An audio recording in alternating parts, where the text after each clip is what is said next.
আজি মই সয়াবিন আৰু বিলাহী গোৰখা চাটনি বনাইছো। এইটো নহৰুও মই দিলো পুৰিলো। এইটো জলকীয়া শুকনা জলকীয়া দিছো, কেঁচা জলকীয়াও দিছো। মই নেপালত যাওঁতে খাইছিলো। ইমান টেষ্টি হয় গাইজ, আপোনালোকেও বনাই খাব। এইটো মই নিমখ দিছো। তাৰপিছত দিছো মই বিলাহী মই পুৰি লৈছো। এয়া মোৰ বাকলিও আপোনালোকক মই দেখাই দিছো। পুৰাটো বেছি সোৱাদ হয়। আপোনালোকেও বনাই যদি পুৰি বনাব, মই হাতেৰে কৰিছো।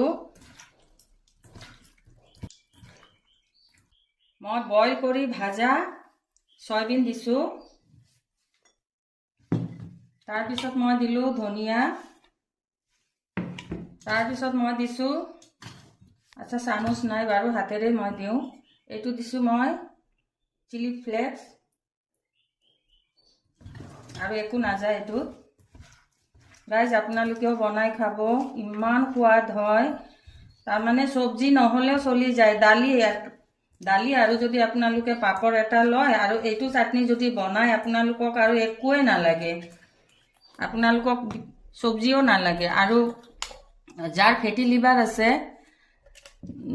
তেল নাখায়, তেওঁলোকৰ কাৰণেতো আৰু ক'বই নালাগে। গাইজ কেনেকুৱা লাগিল, ভাল লাগিলে লাইক শ্বেয়াৰ কৰি দিব। হৈয়ে গ'ল ফাইনেলি বিলাহী আৰু সয়াবিনৰ আচাৰ।